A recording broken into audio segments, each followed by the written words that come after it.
perkenalkan, saya Dr. Nabila yang menjaga poliklinik pada pagi hari ini. Jadi, di sini saya akan melakukan keterampilan medik sirkumsisi ya Ibu. Sebelumnya dengan Ibu siapa saya berbicara? Baik Ibu Putri. Ini nama adiknya Bertol Doni ya Ibu. Ya, baik. Sebelum melakukan tindakan, di sini saya izin untuk cuci tangan 6 langkah terlebih dahulu ya Ibu.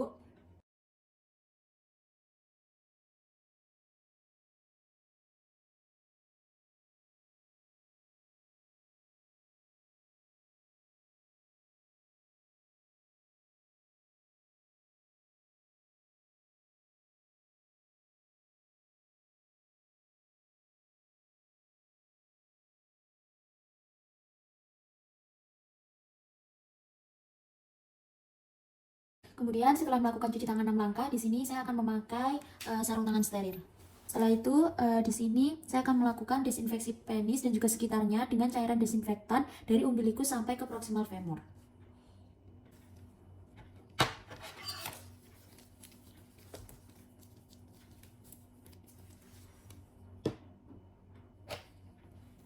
Di sini saya akan melakukannya secara sirkuler ya, dari dalam keluar.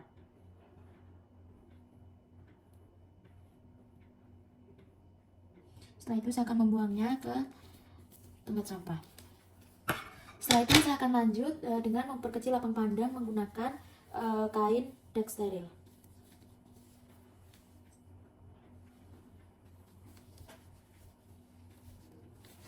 Kemudian selanjutnya yaitu saya akan melakukan anestesi lokal, di mana saya akan melakukannya secara infiltrasi, dimulai dari pangkal penis hingga melingkar.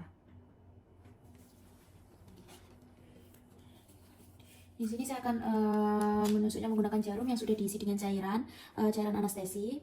Kemudian saya akan memulainya mulai dari bagian dorsum penis.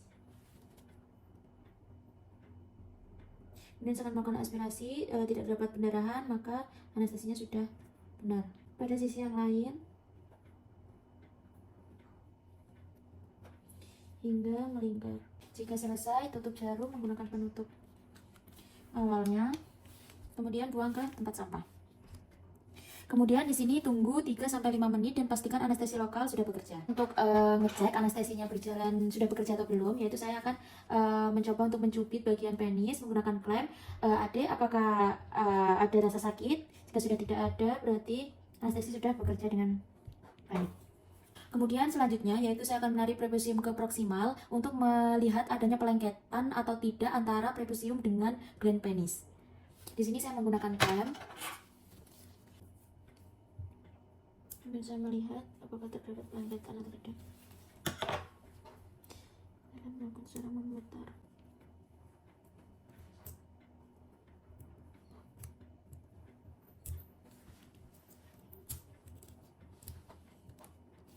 Saya akan melakukannya hingga terlihat sulcus corona glandis dan juga pangkal dari mukosa prepusium.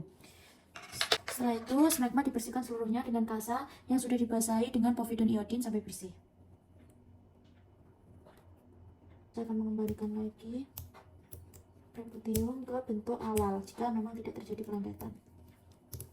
Kemudian selanjutnya di sini saya akan menjepit prepusium pada arah jam 11 dan juga arah jam 1 dengan menggunakan klem.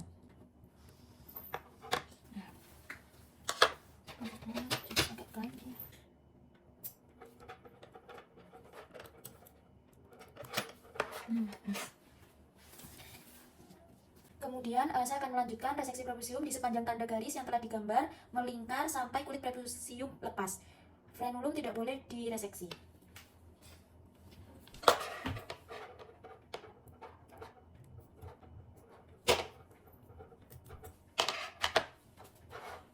Iki dokter sama benar. Kemudian setelah melakukan reseksi, di sini saya akan lanjutkan untuk melakukan perawatan pada pendarahan. Di sini saya akan mencari sumber pendarahan dengan menghapus daerah luka menggunakan kasa. Kemudian saya akan membuangnya ke tong sampah. Bila didapatkan sumber pendarahan, segera dihentikan dengan menggunakan kasa atau menjepit dengan klem arteri bengkok, atau jika perlu dilakukan ligasi. Pastikan seluruh sumber pendarahan sudah diatasi. Setelah itu, saya akan melanjutkan untuk melakukan jahit frenulum dengan menggunakan jahitan matras. Di sini saya akan menusukkan jarum dari bagian kulit sedikit sebelah raffe penis, terus ke dalam dan keluar di sisi mukosa yang sejajar. Tusukkan kembali jarum ke mukosa di sisi yang berseberangan terhadap frenulum sampai keluar kembali kulit di sisi yang sejajar dengan tusukan kedua. Simpulkan ujung benang dengan erat minimal 3 kali.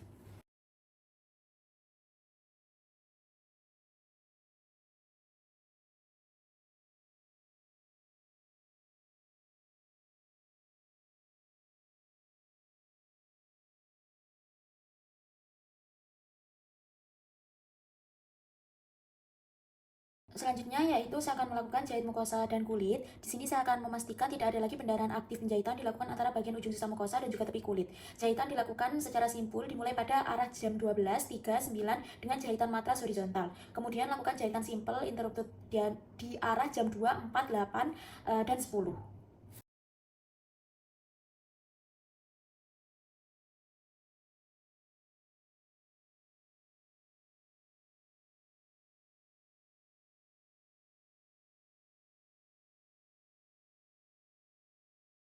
Setelah itu saya akan melanjutkan jahitan simple interrupted di arah jam 2, 4, 8, dan 10.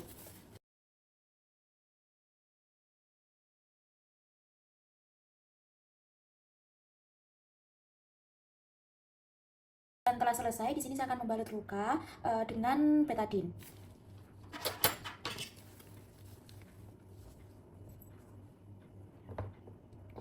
Kemudian saya akan menutup dengan kasa, parafin, dan plester. Pastikan lubang uretra bebas dan kasa sedapat mungkin tidak terkena urin. Kemudian setelah itu saya akan melepas sarung tangan steril dan membuangnya pada tempat sampah dan juga melakukan cuci tangan 6 langkah.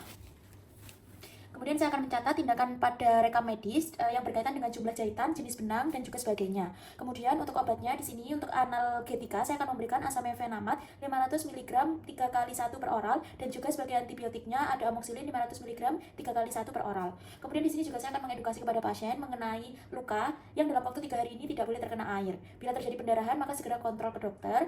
Jika selesai kencing, hapus sisa air kencing dengan kasa. Kemudian perbanyak makan dan minuman yang bergizi, terutama yang mengandung protein. Setelah 3-5 hari post sirkumsisi, kontrol ke dokter untuk rawat luka atau lepas pada balutan. Terima kasih.